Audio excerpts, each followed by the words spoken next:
కార్తీక మాసం తులసి పూజతో ఆధ్యాత్మిక విజయం. గతంలో ఒక రాజ్యానికి నారాయణ అనే యువకుడు చెందినవాడు.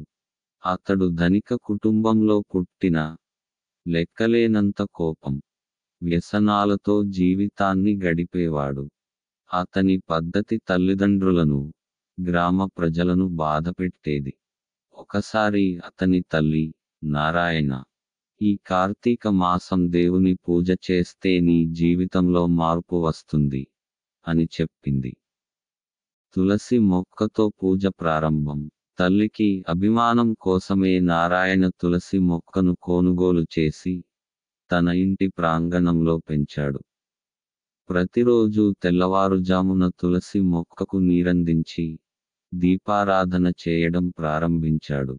మొదట అతడు ఇది కేవలం తల్లిని సంతోషపరచడానికి చేస్తున్నాడు. కానీ కొద్ది రోజులకే అతని మనసు నెమ్మదిగా శాంతి చెందడం ప్రారంభమైంది. తులసి మహిమ.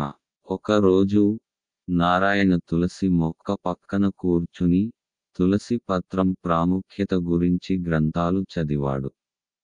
అతను అర్థం చేసుకున్నాడు. 1. తులసిదేవి శ్రీ మహావిష్ణువుకు అత్యంత ప్రీతికరమైనది. 2. తులసి పూజతో మన పాపాలు తొలగిపోతాయి. 3. ఇది మానసిక, శారీరక శుభ్రతను కలిగిస్తుంది. అంతిమ అనుభవం. కార్తీక మాసం ముగిసే వరకు నారాయణ తులసి పూజలో నిమగ్నమైపోయాడు. ఒక రాత్రి అతను స్వప్నంలో నారాయణుడు ప్రత్యక్షమై, నారాయణ, నీ భక్తి నిజమైన మార్పుకు కారణమైంది. నీ కోపం, వ్యసనాలను వదిలి జీవనంలో సత్కార్యాలు చేయు అని ఆశీర్వదించాడు.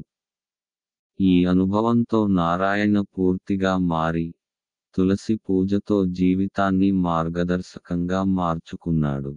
కథ యొక్క సందేశం. 1. తులసి పూజ మహిమ.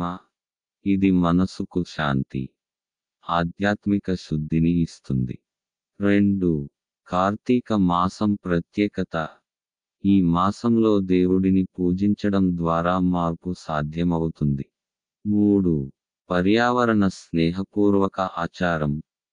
తులసి పెంచడం పర్యావరణానికి, మన ఆరోగ్యానికి మంచిది.